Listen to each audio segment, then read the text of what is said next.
स्वागत है आपका ओम कक्षा कुंडली के इस यूट्यूब चैनल में।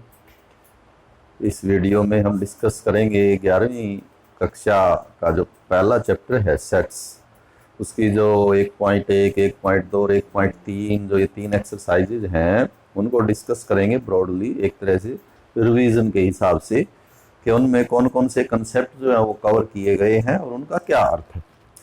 तो 1.1 से हम शुरू करेंगे, जिसमें मोटे तौर पे बेसिकली तीन ही चीजें यदि आपको उसमें समझ जाए तो आप यूं समझेंगे कि जो फर्स्ट एक्सरसाइज है वो आपने कर ली, कि डेफिनेशन ऑफ सेट। सेकंड है, इसमें एक सिंबल ये यूज होता है, what is the meaning of this epsilon. And third is methods of writing a set. There are two methods of writing a set, roster method and second is set builder form। तो यदि आप ये दो तीन बातें जो है वो ठीक अंडरस्टैंड कर लेते हैं तो इट मीन्स 1.1 एक्सरसाइज आपकी कंप्लीट होगी। सबसे पहले definition of set. Set is a collection of well-defined objects. Well-defined objects. A set is a collection of well-defined objects. Well-defined का मीनिंग एक तरह का सेट जो है वो ग्रुप होता है, एक ग्रुप की बात आप कह सकते हैं ब्रॉडली। उस ग्रुप में कौन कौन आएगा उसकी एक वेल डिफाइंड को डेफिनेशन हो, कि एकदम से क्लियर हो जाए। जैसे आपको कहे कि मंथ्स ऑफ ए ईयर, आपको कोई पूछे कि मंथ्स ऑफ ए ईयर ये जो है यदि हम इनका एक कलेक्शन करें, इनका एक ग्रुप बनाएं, will it be a set, तो क्या एक सेट होगा? तो क्या ये मंथ्स ऑफ ए ईयर, तो क्या इसमें कोई कंफ्यूजन है? आपको कोई पूछे कि जून, तो आप बताने की पोजीशन में है कि June will be a member of this collection, कि जून इस कलेक्शन में आएगा। आपको कोई कहे कि राम, कि क्या राम इस कलेक्शन में आएगा, तो आप एकदम से कह सकते हैं कि Ram is not the name of any month of a year, कि किसी महीने का नाम तो नहीं होता। ये means Ram will not be A part of this collection. तो वेल डिफाइंड का मीनिंग ये है कि आपका जो कलेक्शन है, जो ग्रुप है, वो वेल डिफाइंड हो, उसमें किसी भी प्रकार का, किसी भी सिचुएशन में कोई किसी तरह का कंफ्यूजन ना हो, कोई विवाद ना हो। तो अब कोई कह सकता है ग्रेट बैट्समैन ऑफ इंडिया, कि भारत के महान बल्लेबाज का जो ग्रुप है, जो कलेक्शन है, will it be a set, कि क्या ये सेट होगा? तो हम क्या कहेंगे कि क्या इसमें कोई वेल डिफाइंड है ये? तो यदि कोई कहे कि किसी भी क्रिकेटर का नाम आप ले लें, मान लिया कोई क्रिकेटर है राहुल, कि राहुल इस कलेक्शन का पार्ट होगा या नहीं होगा, तो कोई कहेगा होगा, कोई कहेगा नहीं हो सकता, he is not a great batsman. जो सेकंड है वो कहेगा कि he is a great batsman, इसमें होना चाहिए, मतलब कंफ्यूजन है। कोई ग्रेट बैट्समैन की कोई डेफिनेशन नहीं होती क्लियर कट। तो ये तो पहला जो क्वेश्चन है आपका, तो इससे आप कर लेंगे। तो उसमें दिया हुआ है कुछ इसी तरह की कलेक्शंस आपको दी हुई हैं, आपको सिर्फ बताना है will it be a set और नॉट, यस और नो में आंसर देने। फिर होता है how to write a set, कि लिखा कैसे जाता है एक सेट। तो सेट का, हर सेट का हम एक कैपिटल ABCD से नाम देंगे, इक्वल टू, ये मीडियम जो ब्रैकेट है ये यूज करेंगे, और उस सेट के जो भी कलेक्शन में जो जो मेंबर है वो अंदर लिखेंगे। मान लिया कि मेंबर हैं उसके 1 2 3 4, ये 4 डिजिट जो है उसके मेंबर हैं। तो हर एक सेट इसी तरह लिखा जाएगा, बाहर कैपिटल ABCD से नाम लिखें, ये ब्रैकेट यूज करें, और अंदर जो भी है उनको कोमा से सेपरेट करके लिखें। और इन्हें क्या बोलते हैं हम? इन्हें बोलते हैं एलिमेंट्स ऑफ द सेट। और इसी से कंबाइंड है ये सिंबल जिसका मीनिंग है is a member of, is a member of और बिलोंग्स टू, बिलोंग्स टू किससे संबंध है इसका। For example 2 is an element of set A, इसको सिंबॉलिकली मैथमेटिकली कैसे लिखेंगे हम, 2 is an element of set A, 2 belongs to set A, ये सिंबल का इसका मीनिंग होता है बिलोंग्स टू, कि इधर सेट का नाम होगा इधर एलिमेंट होगा कि वो एलिमेंट उस सेट में है। और यदि कोई ये लिखे आपको 5 is not a member of this set ए, कि 5 इस सेट का एलिमेंट नहीं है, तो इसको क्रॉस कर देंगे। तो ये इससे सिंबल का मीनिंग हुआ। उसके बाद है कि सेट लिखने का, जैसे अभी बताया ये कि सेट के जो एलिमेंट है वो आप अंदर लिख दें, एलिमेंट्स 1 2 3 4। तो जब ऐसे लिखते हैं आप 1 2 3 4 तो इसको बोलते हैं roster method. There are 2 methods of writing a set, one is roster method. In roster method the elements of the set are actually written. For example set A is equal to 1 2 3 4, यानी जो elements हम उसको as it is लिख दिया तो ये कहलाएगा roster method. इसी सेट को आप लिख सकते हैं सेट बिल्डर फॉर्म में, जिसका मीनिंग यही होगा, उसको बोलते हैं सेट बिल्डर फॉर्म। वो क्या होगी कि जैसे सेट का नाम ए, अब हम 1 2 3 4 ना लिख के एक डेफिनेशन लिखेंगे कि set A contains x such that, अब एक्स के बारे में प्रॉपर्टी लिखनी है जिसका मीनिंग ये निकलता। तो x is a natural number, कि एक तो ये प्राकृतिक संख्याएं हैं, and x is less than equal to 4, और जो एक्स है वो 4 से या 4 से कम या 4 के बराबर है। तो इसका क्या मीनिंग हुआ कि इस सेट में ऐसे एक्स लिखने हैं जो नेचुरल नंबर हो और 4 या 4 से कम हो, तो फिर तो 1 2 3 4 ही बनेगा।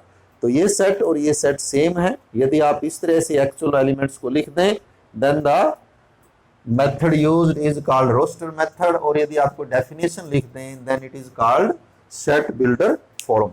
तो 1.1 एक्सरसाइज आप लोग इतने सी नॉलेज के साथ बड़े आराम से कर सकते हैं। उसमें कुछ क्वेश्चन दिए हुए हैं कि रोस्टर मेथड में दिया हुआ उनको ऐसे लिखो, कुछ ऐसे दिए हैं कि ऐसे लिखे, तो ऐसे लिख के बताओगे कौन कौन आएगा, और कुछ सिंबॉलिकली वो लिखे हुए हैं कि इसका एलिमेंट है या नहीं। तो ये आपकी 1.1 एक्सरसाइज है। इसके बाद आएगी 1.2 जो एक्सरसाइज आपकी, उसमें कुछ अलग अलग सेट्स के बारे में जिक्र है, null set, void set, empty set, इसके बारे में है। इसके अलावा उसमें फाइनाइट सेट है,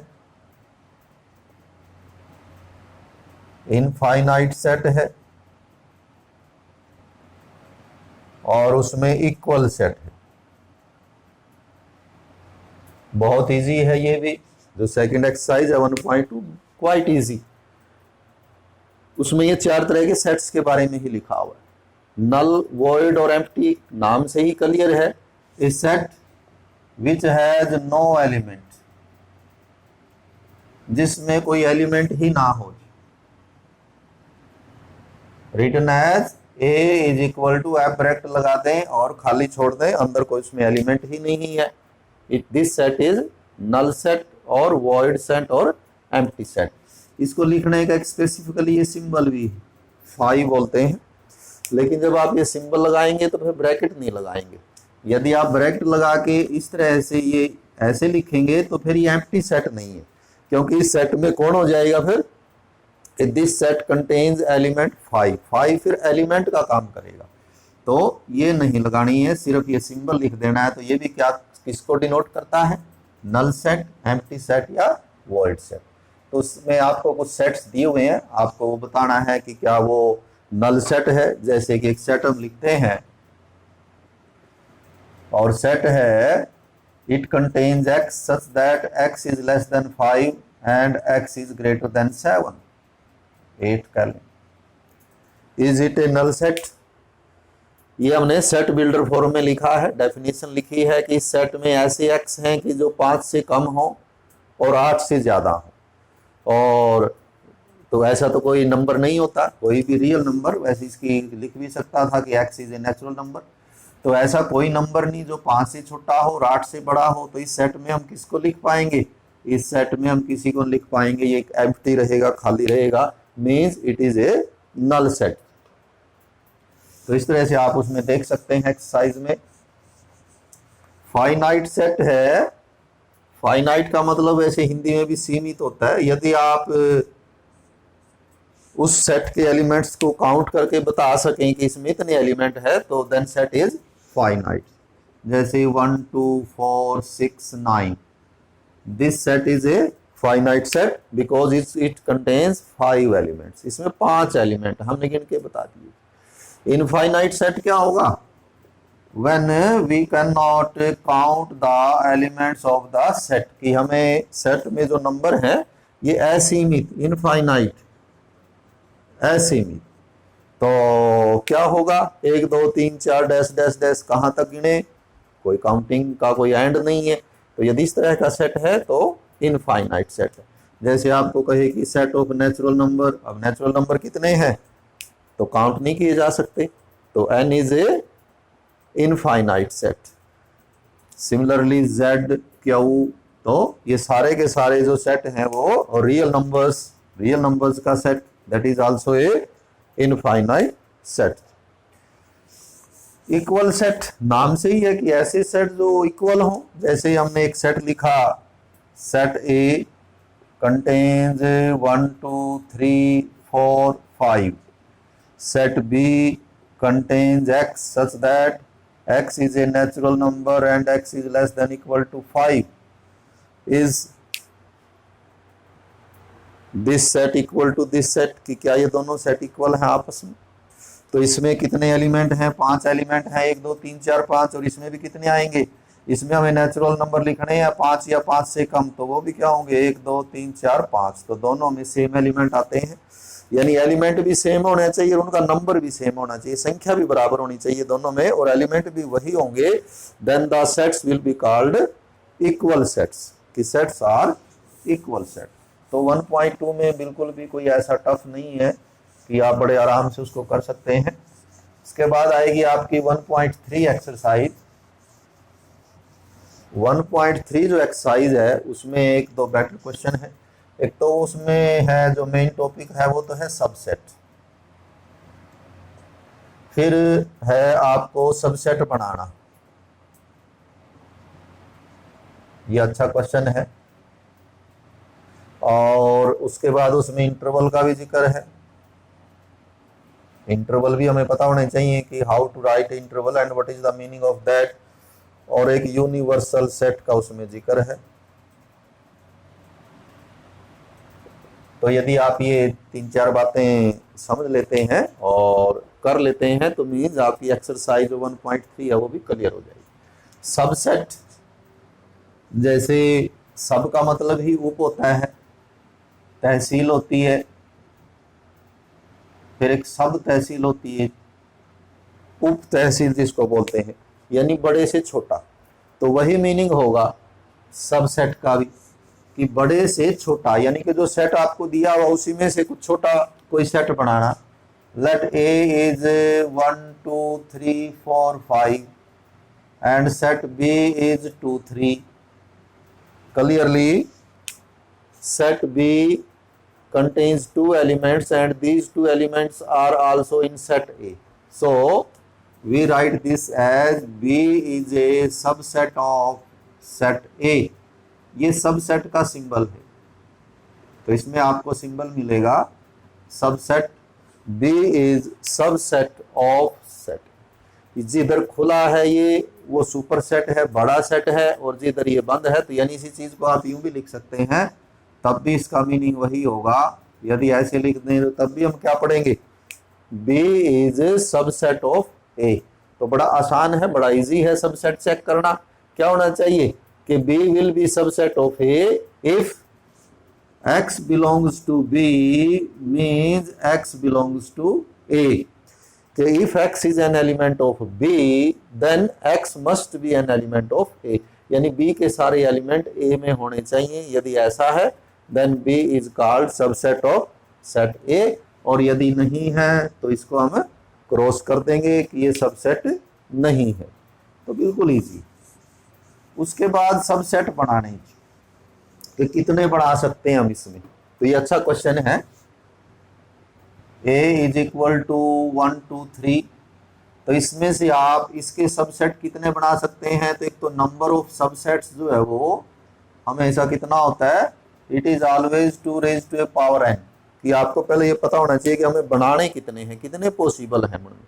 2 raise to a power n, n is number of elements in the set. जैसे यहाँ पर 3 एलिमेंट हैं, तो यदि आपको इसके सबसेट बनाने के लिए कोई कहे तो कितने बनाने हैं, 2 की 3, यानी कि 8 बनेंगे। और वो 8 कैसे बनेंगे, एक तो है सभी में जो एम्प्टी सेट है, empty set is subset of all sets. तो एक तो सभी में जब भी आपको सबसेट बनाने हो, एक तो ये एम्प्टी बनाएं, इसमें 5 में भी लिख सकते हैं। फिर क्या करें, एक एक एलिमेंट के सेट बना दें। जैसे 1 लिख दिया, ये एक सेट बन गया, या फिर आपने 2 लिख के बना दिया, या फिर 3। तो ये तीनों जो अभी हमने बनाए हैं सबसेट हैं इसके। क्यों, क्योंकि इसमें एक ही एलिमेंट है 1 और वो यहां से लिया गया। It means this set is subset of A, similarly these two. तो ये 1 1 के। उसके बाद 2 2 के बना देते हैं। जैसे 1 2 का बन जाएगा, फिर 1 3 का बन जाएगा, और फिर 2 3 का बन जाएगा। तो ये 2 2 के बन जाएंगे, और नहीं बन पाएगा कोई। कई बार मिस्टेक से कर लें या हम कंफ्यूज हो जाते हैं। 3 2 2 3, यानी कि 2 3 3 2, इनमें कोई अंतर नहीं है। 2 3 3 2 ये तो सेम ही है, क्योंकि हमने बताया कि सेट जो है वो क्या होती है, कलेक्शन। कलेक्शन यानी कि एक समूह होता है। अब ये किस किस का समूह है, 2 का और 3 का। ये किसका समूह है, ये भी तो 2 का और 3 का ही समूह है। तो सेट में जो ऑर्डर है वो आगे पीछे लिखना है, कोई मतलब नहीं है, उससे कोई अंतर नहीं आएगा। जैसे मान लिया राम श्याम मोहन, 3 मित्रों का ये समूह है, सेट है। तो यदि हम इसको ऐसे लिखते हैं श्याम राम मोहन, तो क्या कोई अलग ग्रुप बनेगा, सेम है, ये तो वही 3 ये है वही।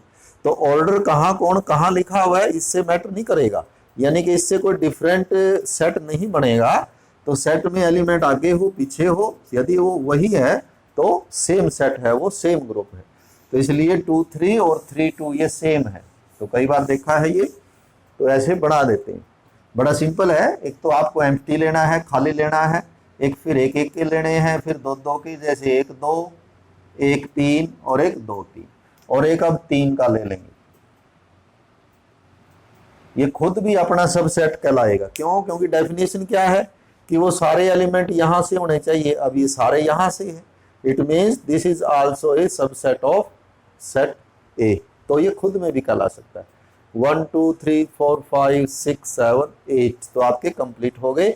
और एक बार चेक कर लेंगे, कोई ऐसा नहीं हो कि आगे पीछे करके एलिमेंट सेम लिखे हुए, तो ये सारे डिफरेंट है। तो ये सब सेटअप बना है। इसी में एक पावर सेट का जिक्र होता है, उसको पीए लिखते हैं, पीए पावर सेट। तो इसमें पावर सेट में और सबसेट्स में कोई अंतर नहीं है। यदि आपको सबसेट बनाने हैं तो ऐसे लिखना। पावर सेट यदि बनाना है तो ये सभी के सभी एक और सेट में अनक्लोज कर देने हैं, यानी सेट की ब्रैकेट लगा के और ये सारे उसके अंदर लिख देने 8 के 8। जैसे ये पहले वाला लिख देना है, फिर ये एक वाला, करते करते करते करते ये सारे के सारे जो हैं वो इसके अंदर यदि हम अनक्लोज कर दें। यहाँ कोई हमने यहाँ बार ब्रैकेट में नहीं लिखे, ये सभी अलग अलग है, ये अलग है, ये अलग है, सभी अलग अलग है। यहाँ हमने इनको सबको एक ब्रैकेट में अनक्लोज करके इकट्ठा करके लिख दिया। Then this will be called power set of A's. ये जो ए का है वो पावर सेट है। तो कई बार वो ये नहीं कहता कि फॉर्म सबसेट्स, बल्कि वो क्या कहेगा, A is this right P A. ये क्वेश्चन हो जाएगा, राइट पी ए। तो it means right power set of A, मतलब इसके सबसेट आपको बनाने हैं और बना के वो एक सेट के अंदर जो है वो लिखने हैं, तो ये पावर सेट हो जाएगा। इंटरवल, तो ये बड़ा अच्छा टॉपिक है। इंटरवल। और इंटरवल जो है ये दरअसल सबसेट्स ही होता है एक तरह का। जो आपकी रियल लाइन है, ये हमारी रियल लाइन है जी, कहीं बीच में जीरो हो जाएगा, 1 2 3 करते करते प्लस इन्फिनिटी, -1 -2 -3 माइनस इन्फिनिटी, यानी all real numbers can be shown on this number line. तो इसको नंबर लाइन बोलते हैं, रियल नंबर लाइन, संख्या रेखा। 8th में पढ़ते हैं हम इसको, रियल नंबर लाइन के each point on this line corresponds to a real number. इस लाइन पे हर नंबर के कोरस्पॉन्डिंग कोई रियल नंबर है। और दूसरे शब्दों में आप यूं कह सकते हैं कि each real number has a unique point on this number line. अब मान लिया 0 और 1 के बीच में कितने रियल नंबर हैं? 0 और 1 के बीच में तो इनफाइनाइट रियल नंबर हैं, इनफाइनाइट, अनंत है 0 और 1 के बीच में। जैसे 0.1 0 और 1 के बीच में है, 0.12 इनके बीच में है, 0.012 बीच में है, 0.0102 इनके, मतलब कितने ही नंबर लिख लें आप 0 और 1 के बीच में, इतने सारे रियल नंबर इन दोनों के बीच में है, इनफाइनाइट। तो यदि कोई हमें कहे कि हमें कहीं किसी पर्पज के लिए 1 और 2 के बीच के रियल नंबर लिखने हो तो वो कैसे लिखेंगे? We use interval. How we write? We write it as open intervals. Open interval. मान लिया आपको 0 और 1 की बात करे थे हम, तो इसको ऐसे लिखेंगे 0 1। इसका मीनिंग क्या है? इसका मीनिंग है कि it is an open interval which contains all real numbers between 0 and 1। तो ये इंटरवल जो है वो रियल नंबर के केस में ही यूज होगा। यदि आपको मान लिया इंटीजर लिखने हैं, इंटीजर 0 और 3 के बीच में, तो इंटीजर तो हम लिखा देंगे कि 1 आएगा, 1 2 आएगा, और ये सेट के रूप में आएंगे, सेट के रूप में आएंगे। 0 और 3 के बीच के इंटीजर लिखने हो पूर्णांक, तो 2 ही पूर्णांक हैं, 1 और 2, हम ऐसे लिखेंगे सेट की फॉर्म में। लेकिन यदि हमें लिखने हैं 0 और 1 के बीच के, या 0 और 2 के बीच के, या 0 और 3 के बीच के रियल नंबर, तो फिर हम सेट के रूप में तो लिख नहीं सकते। क्यों नहीं लिख सकते? क्योंकि 0 और 3 के बीच में तो इतने सारे नंबर हैं, उनको कैसे लिखेंगे हम एक एक को? तो यानी उनको एज ए सेट नहीं लिख पाएंगे, यूं वो बहुत ज्यादा हो जाते हैं, तो उनको एज एन इंटरवल लिखेंगे। तो ये ब्रैकेट लगेगी, स्मॉल ब्रैकेट, और कहां से कहां तक है वो लिख देंगे कि 0 से 3, ये ओपन इंटरवल कहलाता है। और इसका मीनिंग ये है, it is also a set, it contains x such that x is a real number, कि इसमें रियल नंबर है, और रियल नंबर कहां से कहां तक है? 0 is less then x less than, कहां से कहां तक है? 0 से 3 के बीच में। एक तरह से आप इसको रोस्टर मेथड जैसा मान सकते हैं। ये इसका एक्चुअल मीनिंग ये है। यदि सेट बिल्डर फॉर्म की बात करें, इस इंटरवल का और इस सेट का सेम मीनिंग है। ये सेट क्या कहता है कि this set A contains x such that x is a real number and that real number lies between 0 and 3, और वो 0 और 3 के बीच में है। तो इसको आप यूं भी लिख सकते हैं 0 3, तो इसको यूं लिखना, इसको यूं लिखना, ये आपके क्वेश्चंस भी हैं एक्सरसाइज में, तो आप कर सकते हैं। सेकंड होता है क्लोज्ड इंटरवल। उसमें ज्यादा अंतर इंटरवल, तो उसमें क्या होगा, ये ब्रैकेट चेंज हो जाएगी 0 to 3, बिग ब्रैकेट लगेगी, और इसका मीनिंग भी सेम है। This set contains x such that x is a real number and 0 is less than, equal हो जाएगा। सिर्फ यहाँ पर ये इक्वलिटी का फर्क है इसमें, कि यहाँ पर 0 और 3 भी हो सकते हैं, 0 भी शामिल है, 3 भी शामिल है, और इनके बीच के सारे शामिल हैं। जो पहले वाले थे उसमें 0 शामिल नहीं था, न 3 शामिल है, लेकिन ये जो अभी अभी किए इसमें हमने 0 भी शामिल है, 3 भी शामिल है, और इनके बीच वाले भी सारे के सारे इसमें जो इंक्लूडेड हैं, शामिल हैं। तो ये क्लोज इंटरवल कहलाता है। इसमें और ज्यादा डिफरेंस नहीं होता, सिर्फ इक्वलिटी का, कि ये इक्वल भी होता है। इसी तरह सेमी ओपन या सेमी क्लोज्ड भी हो जाता है। सेमी क्लोज्ड, सेमी ओपन का मतलब हुआ कि एक तरफ से खुला हो, एक तरफ से क्लोज्ड हो, या आगे से क्लोज्ड हो, पीछे से जो ओपन हो। तो इस तरह के इंटरवल भी हो सकते हैं। मीनिंग वही रहेगा, जिधर क्लोज्ड है वो तो शामिल हो जाएगा, और जिधर ओपन है वो शामिल नहीं होगा। मतलब यहाँ पर कौन से एक्स आएंगे कि 0 is less than x less than equal to 3, 3 के साथ इक्वल भी आ जाएगा, 0 के साथ नहीं आएगा। यहाँ पर 0 के साथ इक्वल आ जाएगा, 3 के साथ नहीं आएगा। तो ये इंटरवल लिखने का तरीका है। तो आपके उसमें दिया हुआ है, उसने मान लिया दिया हुआ है कि 2 to 4 write this interval as a set. इस इंटरवल को एक सेट की फॉर्म में लिखिए। तो what will be the set? Which elements are included in this interval? We can write set A contains x such that x is a real number. X is a real number, and this real number x is in between 2 to 4, 2 से 4 के बीच में। और एक interval ध्यान में से रखेंगे कि इस तरह से लिखा जाएगा। मान लिया आपने लिख दिया 2 से -3, तो ये क्या है? ये रॉन्ग मेथड है जी, इंटरवल नहीं कहला सकता 2 to -3, क्योंकि इंटरवल हमेशा स्मॉलर टू ग्रेटर लिखा जाएगा। यानी इस इंटरवल को, क्योंकि -3 इधर है, 2 इधर है, तो ऐसे लिखा जाएगा -3 to 2। तो हमेशा ही इंटरवल ऐसे लिखेंगे, 2 to 3 लिखेंगे, 0 to 3 लिखेंगे, -1 to 0 लिखेंगे, -1 to 1 लिखेंगे।